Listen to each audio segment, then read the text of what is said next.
Bienvenidos una vez más a su espacio de Caribe Empresarial. Yo soy Talina González y hoy hablaremos de un tema que es ¿qué es lo que nos inspira a votar? Es por ello que tenemos un especialista, es el consultor en mercadotecnia electoral, Carlos Gordoa, quien va a platicarnos acerca de este importante tema. ¿Cómo estás, Carlos? Alina, con el gusto de verte, como siempre. Un placer, me encantó el tema que elegiste para hoy y agradezco de verdad que tomes en cuenta mi opinión. Muchas gracias.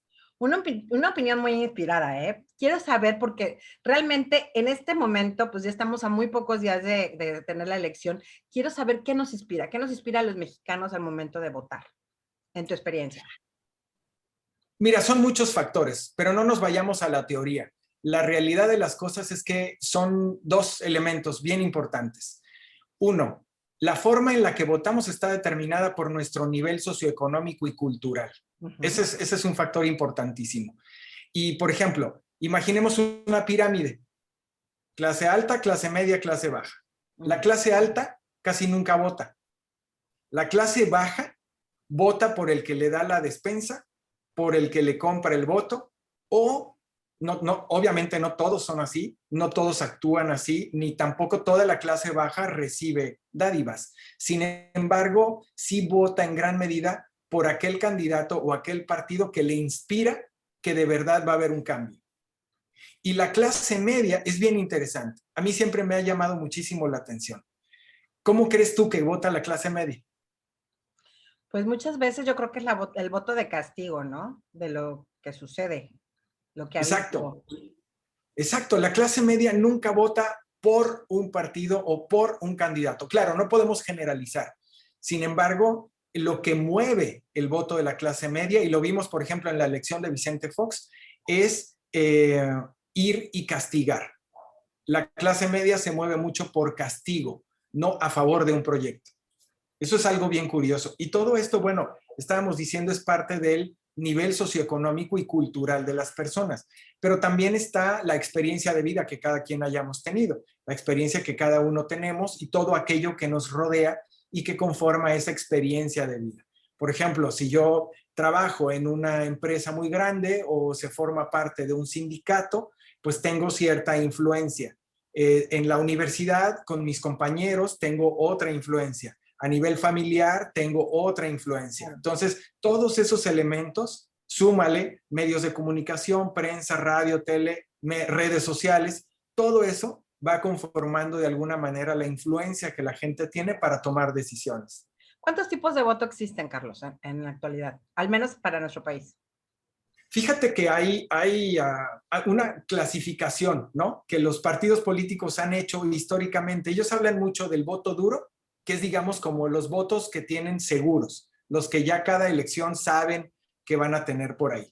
Existe también por ahí, aquí los tengo, mira, el voto opositor, que es el que tienes totalmente en contra. Tú sabes que cierto porcentaje de una población nunca va a votar por ti porque no está de acuerdo con tus políticas o con tus políticos.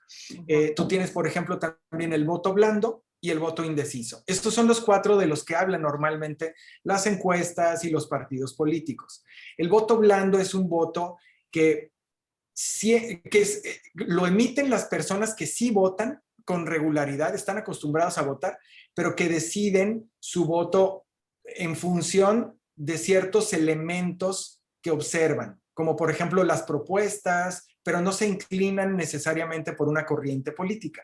Y el voto indeciso es aquel que se decide los últimos 2 días o incluso que mucha gente decide el día que va a sufragar, el día que va a ir a votar, ¿no? Que esos son los que más se pueden, pues, jalar para ciertos partidos antes de las elecciones, ¿no? ¿Cómo cuánto es Sí, el porcentaje que hablamos del voto indeciso aquí en nuestro país? mira, hay que entender que estos 4 votos de los que hemos hablado, Ajá. digamos que se subdividen en muchísimas razones, motivos por los cuales sucede ese tipo de voto. O sea, por ejemplo, el voto indeciso es un voto que sucede en función de la experiencia de vida que tú hayas tenido. O sea, yo no estoy a favor del negro ni del rojo, sin embargo, la experiencia que yo he vivido es esta, y en función de eso siempre voto a favor de o en contra de aquel otro, ¿no? Entonces, ese tipo de factores, por ejemplo, hay un voto que se llama contextual. El voto contextual es aquel que emite una persona que vota en función de lo que ve, de lo que entiende, de lo que lee. Entonces dice, bueno, el país va bien, veo en los noticieros que vamos bien, ok, vuelvo a votar por este partido. O al revés, mi apreciación es que las cosas están terribles, pues voy a votar en contra de esto. Pero ahí influye mucho lo que decíamos al principio, el nivel socioeconómico. Si tú eres, por ejemplo, de clase media, pero tu contexto te dice que las cosas van mal, inmediatamente vas a salir a castigar a quien esté en el gobierno, porque se juntan tu experiencia con lo que estás viendo en los medios. Es el voto contextual. Así es, sí. Digamos que estos 4 votos de los que hablan los partidos se dividen más o menos en 20 diferentes razones y motivos que la gente tiene para votar. Como por ejemplo, el voto opositor es un voto que sucede normalmente por enojo, por ira. La gente que está muy molesta por determinada decisión, por determinada ley, por determinados actos de corrupción, etcétera, va a estar influenciadísimo y no le importa cuál es la opción por la que va a votar. Lo que sabe es que va a votar en contra tuya, por ejemplo, ¿no? Y de esa manera tienes muchísimos votos. Por ejemplo, tú tienes un voto ganador. El voto ganador es aquel que sucede cuando, a ver, yo no le voy a nadie, no me interesan los partidos, pero sí me gusta ejercer mi derecho de votar. Entonces yo empiezo a ver cómo van las encuestas y veo que fulano o sutano van a la cabeza, voto por ese. Es como una inercia, ¿no? Hay un voto que se conoce como el voto plástico. El voto plástico es, yo no saludé a ningún candidato, no conozco a ningún otro, nunca pasaron por mi colonia ni nada.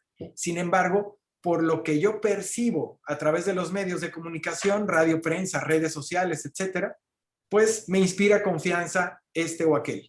Ese es un voto de plástico, así se le conoce. Y son como 20 a 22 tipos de votos. Oye, ¿cómo se cataloga a aquellos tipos de votos que se dejan influenciar, por ejemplo, por las fake news o por todas esas campañas negras que vemos ahora?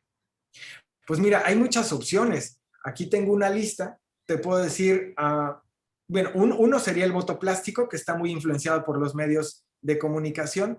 Otro pudiera ser el voto clasista, que ya hemos comentado, ¿no? Los niveles socioeconómicos. Por ejemplo, en Estados Unidos a la gente se le polarizó por el tema racial. En México se nos ha polarizado por un tema clasista. Este uso excesivo de conceptos como fifís y chairos dividen a la gente. La verdad es que los mexicanos siempre hemos sido muy cálidos, entre nosotros hemos sido apapachadores, sabemos apoyarnos mucho, lo hemos visto en múltiples tragedias, por ejemplo en Cancún, cuando hemos sufrido el embate de algún huracán, todos salimos a ayudar, no importa de qué color eres y no importa a qué partido le vayas, todos salimos a limpiar nuestra cuadra, a talar el árbol, a abrir el camino. Y pues bueno, la realidad es que cuando este tipo de prácticas se están ejerciendo, divides a la gente. Y esa es una mala idea, ¿no? Yo creo que al final del día, quien gobierne no va a estar muy cerca de ti ni de mí. La realidad es que todos debemos entender que somos pues prácticamente como hermanos y que nos conviene lo que le convenga, lo que le vaya bien al país. Si le va bien al país, nos va bien a todos, ¿no? Sin importar el color y el uso. Oye, dime una cosa, Carlos, más o menos, ¿cuántos votantes tenemos al menos en nuestra entidad, en nuestro Benito Juárez? ¿Cuánta realmente gente vota y cuánto es el padrón electoral actual? Wow. Bueno, mira, el padrón de Cancún, Quintana Roo en este momento ronda los 60,000 empadronados. Y estamos hablando de una población de prácticamente, perdóname, 600,000 empadronados, de una población que creo que ya supera el 1,000,000 de habitantes. Sin embargo, lo preocupante de esto es que nosotros podemos esperar en una votación importante en Cancún un promedio de 120 a 150,000 votos, de una población de 600,000 empadronados en donde Identificados. habita 1 millón de habitantes. Estás hablando de un 15% aproximadamente. Así O sea, de es. habitantes van a decidir lo que suceda en nuestro municipio. En caso de que salieran a votar todos ellos. Pero fíjate qué Piensas igual grave. también. Sí, sí, sí. Mira, hay países en Centroamérica como Perú, Chile, Ecuador, Ajá. que Argentina incluso, en donde ese porcentaje no valida un resultado. No sería legítima la elección y se irían a una segunda vuelta invalidando la primera. Pues eso es una utopía en nuestro país todavía. Oye, y Sí, dime, ¿en bastante. qué, en qué clasificación se va, qué tipo de voto es el que nulifica? El que va a las urnas, no tiene ninguna opción, no decide por nadie y pone simplemente nada. Mira, el voto nulo, como se le conoce, normalmente es una manifestación ciudadana de rechazo, que está molesto, está enojado con la política, está enojado con el gobierno, está enojado con todo y se cree, de hecho ha habido movimientos en el país que invitan a la gente a anular su voto. La realidad es que esto no sirve de nada. O sea, en término estricto, esas boletas se van a agarrar y se van a tirar a la basura. Entonces, México es un país en el que un voto hace la diferencia. Nuestro sistema electoral está diseñado de esa manera. Entonces, aun cuando saliera a votar el 1% de la ciudadanía, se va a respetar el resultado de esa elección. Entonces, el voto nulo no sirve absolutamente de nada. Se cree que en alguna instancia de gobierno se van a tomar en cuenta eventualmente que hay 100, 200, 1000 o 100,000 votos nulos y que eso es una muestra de rechazo, ¿no? Pero no es así. La realidad es que el mejor uso que podemos hacer de nuestro derecho es ejercer el voto. Yo siempre invito a analizar el contexto, a analizar las propuestas, a conocer un poquito, a investigar quiénes son los candidatos, las candidatas, las diferentes opciones y tomar en función de ello una decisión. Pero siempre aplicar tu derecho, usarlo y celebrarlo, porque al final del día siempre se ha dicho, una elección es una fiesta democrática, ¿no? Esperemos que así sea este próximo 6 de junio. Y dime una cosa, en tu perspectiva, ¿cómo ves las votaciones para nuestro estado? ¿Cuál crees que sea la verdad, la inspiración para los quintanarroenses? Mira, yo creo que vivimos en un paraíso increíble. La verdad es que Cancún y bueno, todo el estado de Quintana Roo siempre ha sido un estado, amén de las cifras que hemos dicho, Ujú. muy político. O sea, a la gente le gusta, si tú vas al café, si tú vas a todos lados, todo el mundo está hablando siempre en algún momento de política, para bien o para mal. Entonces yo creo que es importante pues ejercer ese derecho. Ahora, ¿cómo veo o qué creo que va a suceder? Pues estoy un poquito preocupado en ese sentido porque pues se nos está hablando de un semáforo naranja con tendencia a rojo. Yo creo que esto no debe de inhibir el que la gente salga a ejercer su derecho. Ujú. Tomemos las precauciones que debamos tomar, pongámonos muchísimo gel, nuestro cubrebocas si creemos que esa es la forma de mantenernos saludables, incluso salir y agitarnos un poco y nos va a servir, porque la realidad es que mantenernos ejercitados, tomando bastante agua, es la mejor manera de mantenernos saludables. No nos va a pasar nada. Yo creo que esperaría que no seamos uno más de todos los países latinoamericanos. Mira, somos el país número 19 en celebrar una elección en América Latina en el proceso que llevamos de pandemia y en muchos de estos países se ha visto una baja participación por el miedo de salir a votar. Y Ujú. eso no es sano para la democracia de ningún sitio. En cualquier lugar, mientras más gente sale a votar, el resultado es mejor. Yo Ya, espero que así sea en este caso. pues esperemos que sea así y también que próximamente podamos enviar nuestro voto vía correo, aunque sea electrónico, ¿no crees? Sería buenísimo, ¿no? Que Sería empecemos a fabuloso. tener un mayor uso de la tecnología y sobre todo que esté controlado de tal manera que se respete pues lo que la mayoría quiera, ¿no? Que al final del día eso es la democracia.